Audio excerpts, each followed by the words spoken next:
Joe Lauria here, Dan. Thank you for joining us on short notice and for a few minutes. Sure.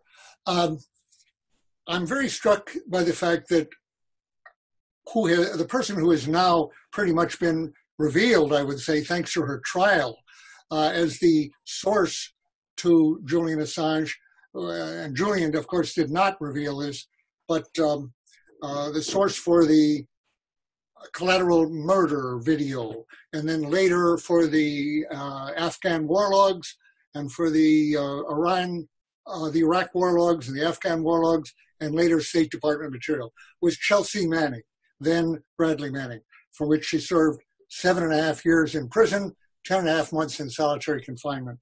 Now, I've just become aware that she, having scheduled a speaking tour in Australia and New Zealand, is being denied a visa to Australia. She's an American citizen. They're denying her a visa on the grounds of character. Now, Chelsea Manning has shown character such as few people in the world have shown in the last 8 years, in fact, having been willing to risk life in prison or even death, as she put it to her informant who turned her in order to get this information about American criminality and generally Western exploitation of the third world, imperialism in general, out to the American public and to the world. That was a risk she consciously took. I was very struck by that when I read that, because I thought that's the way I felt long ago, 1969, 71. I was prepared to pay that kind of price to put that information, the Pentagon Papers, to the public. And I really hadn't seen anyone say that so clearly. Of course, she couldn't have done it, it turned out, without Julian Assange and WikiLeaks. She had actually turned first to contacts to the Washington Post and the New York Times, both of which blew her off. For her material, she turned to WikiLeaks and made history, really, in important ways. So we don't have a better example of character or of American highest values, I would say, than Chelsea Manning. And Australia doesn't want that now because President Trump, I'm sure, doesn't want that now. And I have very little doubt, as the reports have said, that the new government of Australia has been in contact with Trump and definitely coordinating now, more the Morrison government, with Trump on keeping her silent, because she continues to speak out for free speech, for anti-imperialism, for obviously LGBT. She's a gender transformed person, and a very wonderful spokesperson for the world. Okay, she is being kept out, and of course the American government is colluding on that, to use a current word, very much. The same kind of pressure that has been put on Julian Assange himself for many years. When I say, by the way, one more going back here, when I heard her, then Bradley, say that to her informant, unfortunately, back in 2010, I thought, I haven't heard that for 39 years. I've waited for someone else to take a step like that. 3 years later, Ed Snowden did the same. Again, knowing that he would be at best in exile for life, which is his status right now, or in prison forever, or assassinated, to use a blunt word. There is a real possibility. So he took those risks. Again, he is out of prison in significant part due to the intercession of Julian Assange, who lent him, in effect, in his efforts to get out of Hong Kong, his wonderful aide, Sarah Harrison, who represented Ed for weeks in Moscow when he was held up with President Obama having taken away his passport. And eventually led to his getting asylum in Moscow. Another, not the least, of Julian Assange's contributions here. Julian now himself is facing many reports coming out that the new Ecuadorian government, Moreno, is trying to get him out of there, and there's every sign of that, because they have made him incommunicado essentially for since the beginning of this year. cut off his communications entirely. Email, cut him off from any visitors. I visited him twice in the Ecuadorian consulate in London. I couldn't do that now. And just kept him there without email, without a computer, which for Julian, if you know him, and I know him that well enough, is a kind of torture, I'm sure. But anyway, trying to break him down. He's been there for almost 7 years with increasingly, from all reports I've heard, bad health and dental problems. I cannot believe that it has not affected his emotional balance. I haven't seen him for a while. But if I were in one room, essentially, occasionally walking privileges in a couple of other rooms, no sunlight, access to sunlight, for nearly 7 years, I wouldn't answer for my mental balance. And I must say, I'm not diagnosing here at all, but actually, when I saw him, Julian was in very good cognitive shape and did not look good in health. And I was worried for him even then, and that was a while ago. So the American government now, their real problem with Julian Assange is like that of Chelsea Manning or Ed Snowden, or I could say myself earlier when I was put on trial facing a possible 115 years in prison. By the way, Chelsea's charges could have led to a life sentence. And I have no doubt that Ed Snowden, if he were back here, would be in isolation as Chelsea was. And I think Julian Assange, the same. Without being an American citizen, that the effort here is an effort against whistleblowing, against truth-telling, secret-telling, and Julian, who is not a whistleblower per se, but an essential facilitator of whistleblowing, a publisher who has published material that other papers would not have published early on, certainly, and in many cases, and that should have been out. Okay. The issue here is not whether you agree with Julian Assange's journalistic values, perspective, or behavior in the last couple of years. And I think, by the way, I know of nothing before 2016 that really raises these questions. There is a lot of controversy about what he did in 2016. We don't have the facts. There's a lot of speculation about it.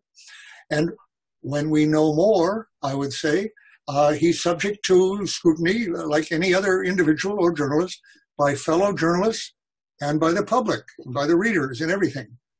Not, I would say, by the government without the protection that the First Amendment intends and is meant to give journalists, which he is. As I say, he's not a source, he's not a whistleblower per se, he is a publisher. And just as the New York Times published material he gave them, and the Chelsea, through Assange, gave them, he should be not tried under the Espionage Act, which I was the first to be tried on for giving information to the public. Since then, there have been about a dozen others, 3 before President Obama, including me, I was the first, and 9 under Obama. So there was a trend there. And it's widely believed among legal experts and journalists that President Trump, from all that he has said and the pressure he's been putting on Jeff Sessions, I have to smile there. Jeff Sessions, our Confederate Attorney General, who hasn't been, who gets scorn from the president who appointed him as Attorney General because he hasn't yet prosecuted anyone except Reality Winner, who was just put in prison for putting out information from the NSA. Okay, it's widely expected that Trump will go after journalists directly. And this grand jury investigation of Julian, as a publisher, really, without perhaps admitting that that's what he is, has been going on since early in the Obama administration. So it wasn't begun by Trump, but there's more and more indications that there might have been a secret indictment of him under Obama. We don't know that for sure, a sealed indictment. And it may be, there's a new rumor, at least speculation, that the Mueller investigation may actually indict him, or at least seek to question him in some way. The point being that as a journalist, he cannot be fairly tried under the Espionage Act, or really any other existing American criminal law, for having put this information out. The Espionage Act, 18 U.S.C. 793, paragraphs D and E. I happen to know that without being a lawyer because I was the first person prosecuted under that for a non-espionage act of revelation. Okay, I couldn't be fairly tried under that either, and I wasn't because I couldn't answer the question by my lawyer, direct examination, why did you, Daniel, copy the Pentagon Papers? And what was my motive? What did I hope to accomplish? What damage did I fear or risk? What damage was there? What was I trying to reveal in general? I could answer none of that because under the Espionage Act that I was being tried under and the other acts of theft and conspiracy, I wasn't allowed to talk about motive. That was irrelevant. That was true of all the cases under President Obama. It would be true it was true in Chelsea Manning's court-martial that she could not answer those questions or deal with those questions. And that can't be a fair trial for a whistleblower. Spies don't have a lot to say about their motives, basically, that might help them with a jury. But whistleblowers have every right under the First Amendment, under our Constitution, under the human rights, basically, to be able to tell a jury if they're questioned why they felt that this information should be out and what evidence was there for. Was that a reasonable assumption or not? He could not be tried fairly. Snowden could not be tried if he came back. Their conviction under recent would be highly likely, and I think the result would be a life in jail. And whatever, as I say, the controversy about his recent acts, they've been after him for acts that I totally applauded, and most people did in 2010, 11, 13, after that, and for other things. If he is indicted and tried, it will be a very ominous day for American free press, and that means for American democracy entirely. It will be a precedent for trying a journalist in a way that has never been actually done. Nixon actually sought to get indictments against people who had cooperated with me in the New York Times, but that fell apart because of revelation of the crimes against me, illegal wiretapping and others, which had undoubtedly applied to them as well. As I say again, there hasn't been such a trial.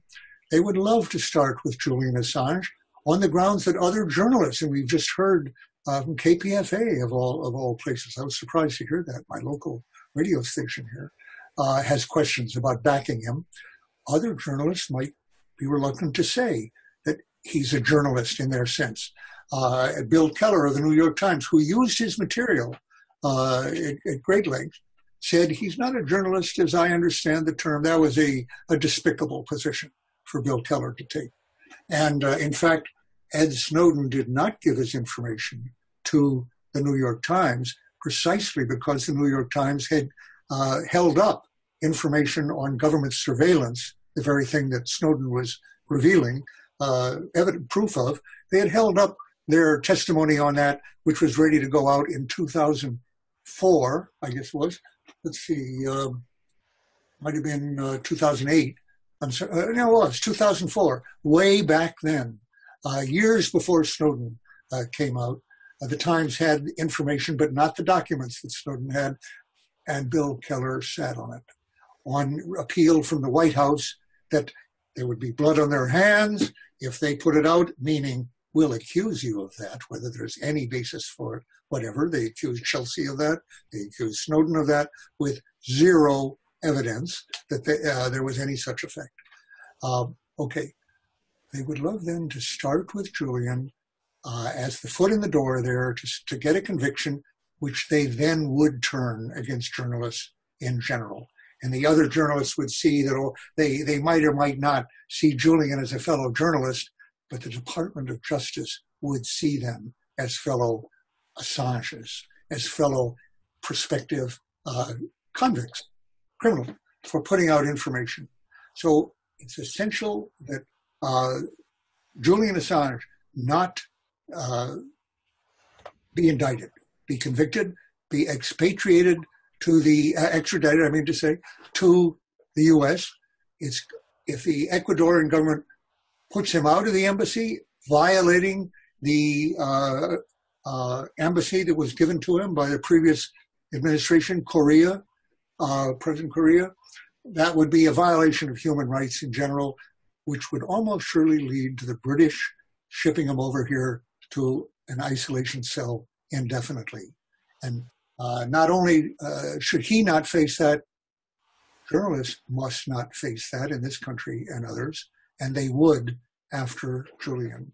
So journalists in general and people who value free speech, people who value democracy, should understand that there is a broadly unifying cause here, an important stake, and whatever feelings they have learned from, in many cases, I would say, smearing articles about Julian, in other cases, raising fair questions about his behavior, controversial, whatever they feel about that is really beside the point as to whether Julian Assange should be tried for information that he's released to the public. You can see that I'm very concerned about this and have been right along. And I hope that this vigil, which I applaud you for conducting, will make the British think twice, and even the Ecuadorian government think twice about violating his current asylum. The one who granted him that, by the way, ex-President Correa, I just was reading, has said that this would be a great violation of human rights and a stain on Ecuadorian democracy. The same would be true of the British if they extradite him. So it really is important that we work together, and thank you for conducting this vigil in hopes that it will awaken people to the important stakes here that go far beyond personality or politics, for that matter, party politics, anything else. The stakes here are nothing less than the freedom of our press. Of course, we've been talking with Dan Ellsberg, the whistleblower of the Pentagon Papers, that revealed years of lies about the Vietnam War. The U.S. knew they were losing the war, but lied to the public about it. Dan, could you stay on to answer a few questions? Sure, yeah. Just in terms of history, and look at all the leaks, major leaks that have gone to newspapers of classified information. Where would you put the volume of WikiLeaks leaks in terms of its importance and scale of history? And then a second, yes, go ahead. Second question about you mentioned Keller at the time having suppressed some information from WikiLeaks. I remember when I did the book with Mike Gravel, of course, the senator you gave the papers to, and that you wrote the forward to. I was talking to you and to Mike back then, and Mike pointed out that the Washington Post and the Times, there was plenty they never wrote about in the papers, that they never published. I was wondering, obviously it was vast, the amount, depending on papers. Do you have any things that you remember that you had wished that you had seen published in either the Post or the Times or the Globe or any of the papers that was never published about the Pentagon Papers? Did you ever see them suppress any Interesting question. I don't think I've ever been asked that before. But Joe, of course, you are a real expert on this because you worked with Gravel on that book and you know the subject very well, I know. We talked at that time. To take your first question, though, when I mentioned that I hadn't seen anything like that for 39 years when Julian put out the collateral murder video and then the vast amount of the Afghan-Iraq war logs and the State Department cables. Of course, there had been many leaks. Nearly every day there was something, and that was true before I was prosecuted as well. I was the first person to be prosecuted for it, but I didn't start the leaking. However, no one had leaked 7,000 pages of top secret material, which is what I gave to the Senate Foreign Relations Committee. I gave 4,000 of those pages, not dealing with negotiations, to the newspapers, ultimately to 19 of them. For that, I was aware, I didn't know of any previous trial, but I did know that I was being fairly provocative and challenging and putting out thousands of pages of top secret documents. I thought that was important to put the whole study out because any lesser part, I thought, would not reveal the fact that in all those pages, there was not a line or a sentence that gave a legitimate reason for the killing we were doing in Vietnam or for the lies. Had I left out a chapter, I thought, or a page, people would have said, he has edited these selectively, and the good reasons for our being there that made it necessary and justified, he has kept out. So I put it all out. Even a lot of it was very boring and did not enough to leap right to your second point. I didn't have the feeling that a lot had been left over, either deliberately or importantly, from the reporting of the various newspapers. The Times in the end didn't publish as much as they first planned to, but we got 19 papers into that ultimately. And really, I would say, I felt at the time that most that needed putting out was put there, was out there. So that was not a big problem for me, or at all a problem. With Chelsea, then, what I waited for was somebody else to put out a comparable amount of material. And the reason for that was that, again, one cable or one document, one file, even a few pages are so easily dismissed by the government as saying, that was some lower subordinate who wrote that draft. It didn't really reflect policy. Or if it was signed by the president, or they say, but he changed that the next day. Or you had to know the context to understand what he's really saying and so forth. For that, hundreds of pages, and even more than that, thousands, are necessary to make the point that you have a systematic abuse going on here and a policy, not just a day's decision.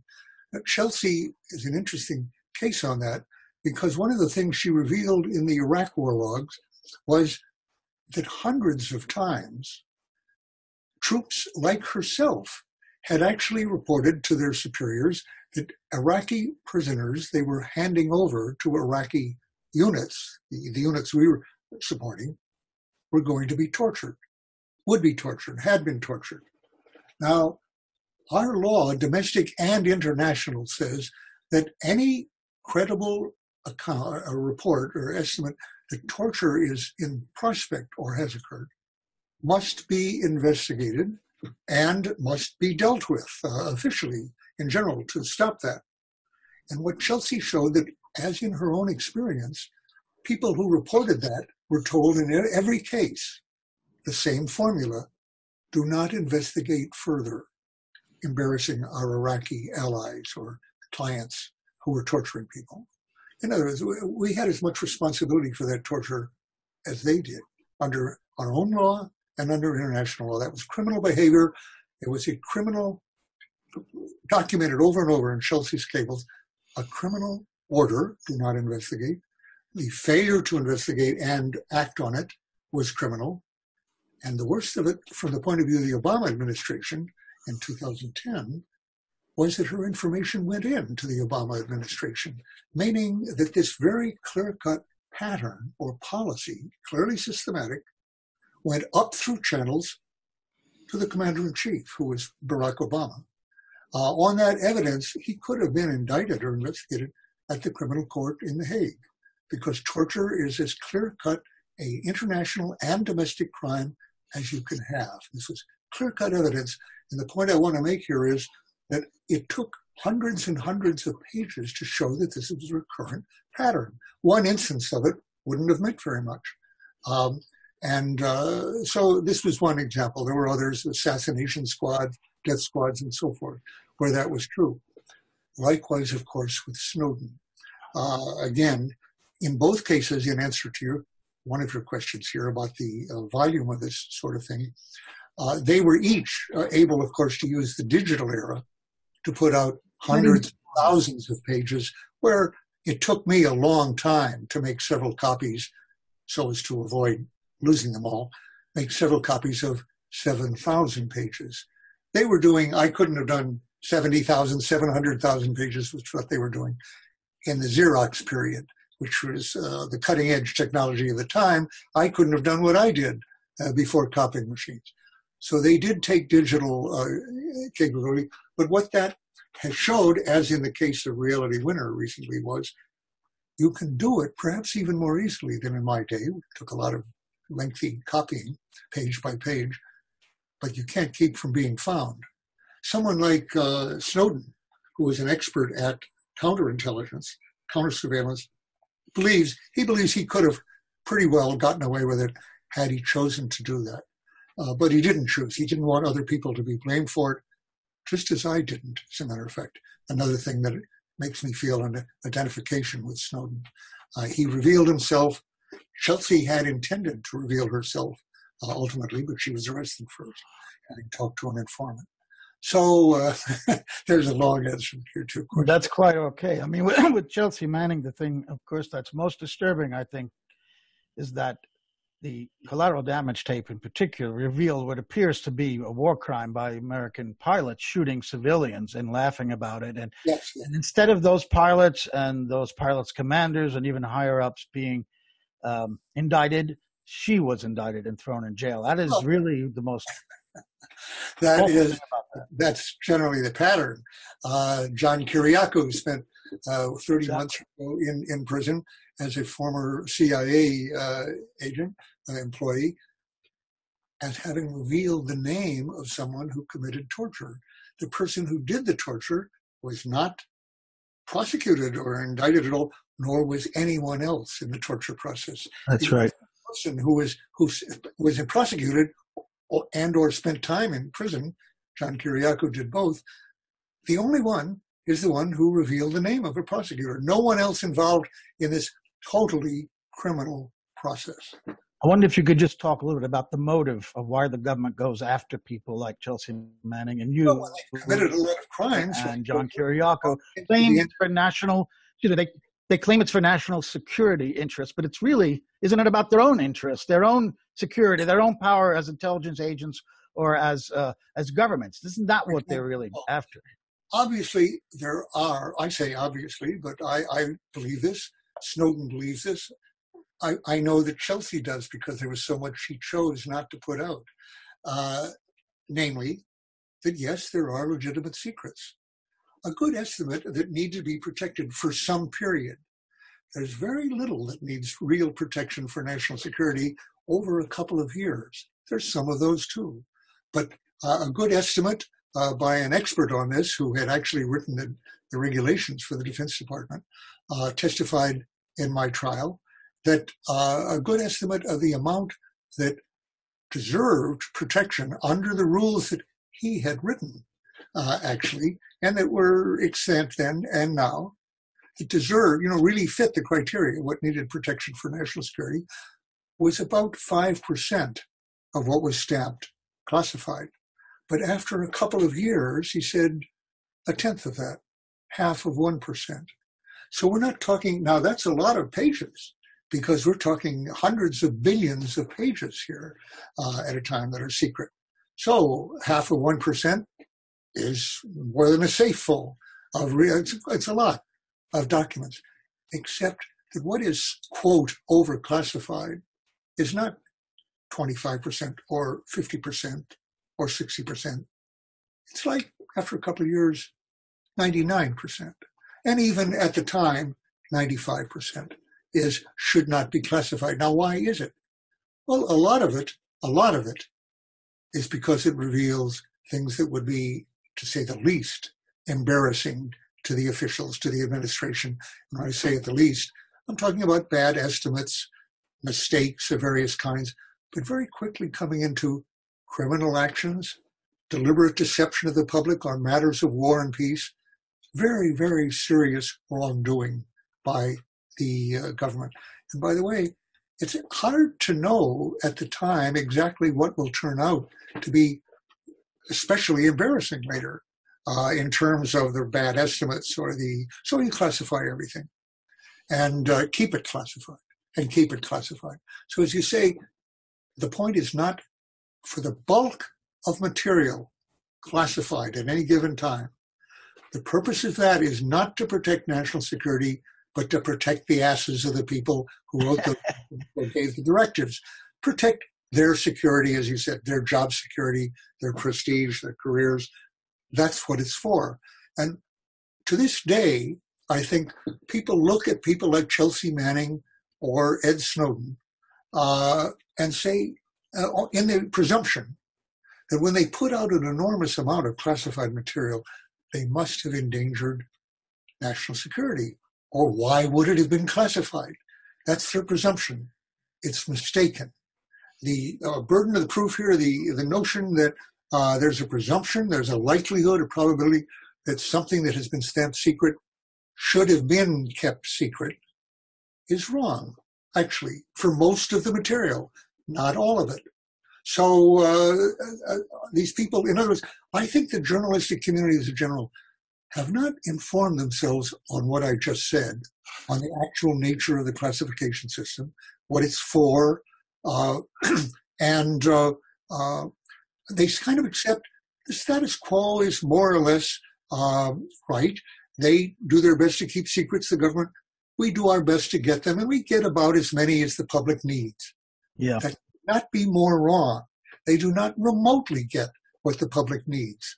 Or as Ed Snowden's enormous revelations, which, by the way, were only a fraction of what he put out, and that was okay in his decision. But anyway, Chelsea also. I don't get blamed for this too much because 40 years have elapsed. No harm was ever shown on any of it. So after that period of time, well, and the Vietnam War until now has not been thought of as a great success or a noble cause. And so if I undermined the continuation of it, which I hope I did, it was not necessarily a bad thing to do. So I'm now put forward as the good whistleblower versus Chelsea and Ed. As I said, I identify more with them than with any other people on earth. I do not recognize a difference in their patriotism or their character. And I must say, I'm flattered to be in the same character level with them. And by the way, if Australia can't stand the character of Chelsea Manning, then I have to say, I just had a book published in Australia. I was on a lot of television there, but I don't, the same basis for keeping Chelsea out ought to keep me out. I would be proud to be on that same level. Well, many of us grateful. And by the way, that's something that people can weigh in on right now. It is a controversial decision, not as much in Australia as it should be, but there are people in Australia who have joined the Australian journalist John Pilger in pointing out that this is a tremendous lapse of democracy on their part. She absolutely should be entitled to go over there and tell the Australians what she knows and believes. Harvard did the same thing. They pulled a fellowship. And John Pilger is unfortunately unique amongst journalists today. They have career interests too. You were saying the media doesn't explain national security issues to the public because they have their own career interests as well. No, I'm saying something very specific. What you just said is, of course, right, Joe. They don't explain national security, but in part because they don't understand it that well because of how little they know about it, how much they've been lied to, how much has been kept secret for them.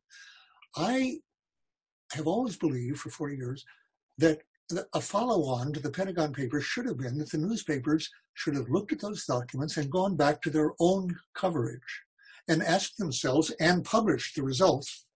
Who lied to us before? Why didn't we know this before? That's true of every leak, by the way. But here we had thousands of pages of it. How were we misled? What were our wrong assumptions at that time? In other words, do some self-investigation and learn from it. But they didn't do that, as far as I know, and they're not doing it now. So coverage of national security, which is what we have, it's all we have. We don't have a Congress now that is investigating, and that was true of the Democrats as well as the Republicans so far, but we're not going to. So the newspapers are what we rely on. They're all we have. Are they adequate? No, absolutely not. Is their coverage of national security adequate? No. But I was making a more specific point that I think is unusual.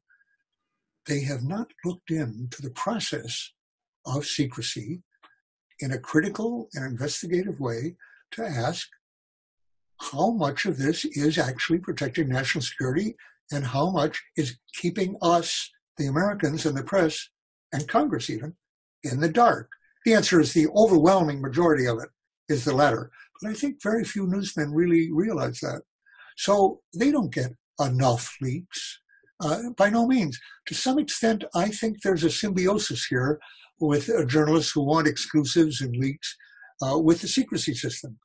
Because when someone shows them a secret, a document or some information that is secret, which happens every day, that means to the journalist getting it, the favored journalist, that his competitors aren't getting it.